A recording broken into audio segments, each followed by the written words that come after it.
Welcome to day 1365, 1365 of What's You Up To Now. Sharon Horne-Ellstrom here, documenting the journey as I transition from the brick and mortar corporate world of business to the online world of business. Over a quarter century in corporate America, simultaneously running and building my own businesses on the side in 27 different industries, offline. Then in 2017, I had the opportunity, following my divorce, to come online, explore the online world. I hate to admit it, but I'd really done literally nothing online, virtually nothing. I think I had a couple of social media accounts, maybe a Facebook and a Twitter, but nothing super intentional. None of my businesses were online back then, nothing. So in 2017, I'd always been curious about the internet, but I thought, I'm going to come on and I'm going to see what I can do. Can I duplicate? My question for myself was, not can I, but how can I and when will I duplicate my offline business successes online? And so I'm in the process of doing that. Now, as part of that, I create content. Some of my coaches and mentors have said to me, hey, you have to show up every day. You have to create content. You have to be present. And you have to share your information, share your knowledge, share your wisdom with other people. And so I do that in a couple different forms every day. And it's been every day with the exception of December 25th, 2019. I had COVID and I was super duper sick following a cruise, and I couldn't even hardly move off the couch, much less muster up the energy to create any type of video content or any type of content whatsoever. But otherwise, I've been here every day, sometimes different times during the day. Today I'm later than usual, usually first thing in the morning, generally first thing in the morning, but sometimes life gets in the way. And we went to the pumpkin patch yesterday, and the granddaughter and I both have kind of a coffee allergic coldy type thing going on today. So we hung out together this morning instead of making videos, which was a whole lot more fun. Sorry, but true. It's a lot more fun to hang out with my granddaughter than it is to create content on social media. So today, what are we working on? I think I call this one Get Up and Work to Turn Back the Hands of Time. Why? Because we're toward the end of the 9th 30-plus day free Get Up and Go challenge. Today was day 25, and we're talking about spiritual soap. And soap, S-O-A-P, is the framework that we use in the Get Up and Go challenge to make dealing with changes and challenges as automatic as breathing. We go through the SOAP framework. We do it in each and every area and aspect of our life. I share a bunch of tools for each of the pieces of the framework, the S, the O, the A, and the P, so that you don't just have one thing that you could possibly do to think about your story or your situation. You've got at least a handful of different tools you could use to discuss and study and really get down to understanding, what is my story? What is my current situation? What is my desired situation? And that creates a gap between where we are and where we want to be. And then the rest of the SOAP framework, the O, the A, and the P, fills in that gap.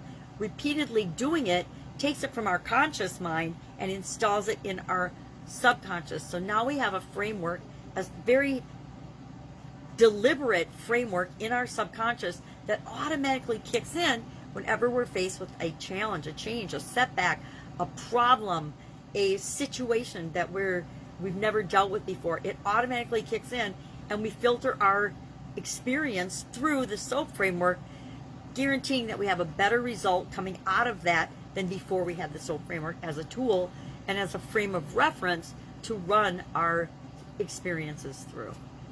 So the Get Up and Go challenge today was about our spirituality, the spiritual area of our life, our spiritual health, what that means to you. It's different and unique and special for each and every one of us, and it can change over time. I had a sudden cardiac arrest in 2010, and my thoughts and beliefs about religion and spirituality before that event, and my thoughts and beliefs and knowing about spirituality and religion and things like that changed dramatically as a result of that event. So it just goes to show you that no matter how old we are, we can learn new things. Or we can change our mind about things. So our annual challenge today was about, it's a 2-day one, making a living, economically speaking, and how that impacts the quality and our life, and that we can make a living and make a life simultaneously. And what we do for work impacts the type of life that we're creating for ourselves and those we love and care about. So that was our annual challenge today, to do one thing every day that centers us. And our idiom today was to turn back the hands of time. Thus the old-fashioned shawl And I had my old glasses, my old spectacles on, which don't do me any good now, but they did at once upon a time. Again, looking back once upon a time. And the question I posed today was, if you could go back in time to any time, and I always add, but you know what you know now, what time would you go back to? What age, what time? I said 23, but only if I know everything that I know now. I wouldn't want to go back in time and relive my life no matter what, no matter all the crazy things I've been through. I wouldn't change a thing if I couldn't go back and have the knowledge and the wisdom that I have now. There would be no point. So that was the question I posed. And we talked about a couple of the things that it is important to go back and look at and learn from. Things that work so we can repeat them, things that didn't work so we can learn from them. So those are the big pieces of content I'm working on. I am going to do the rest of my work today, nurse my little stuffy head, continue to drink ginger tea. It seems to help me. If I can help you in any way, please ask. Otherwise, I will be with you tomorrow just to fill you in on what's working, what's not, what am I working on, what am I not working on. Trying to decide exactly how we want to finish off the year strong.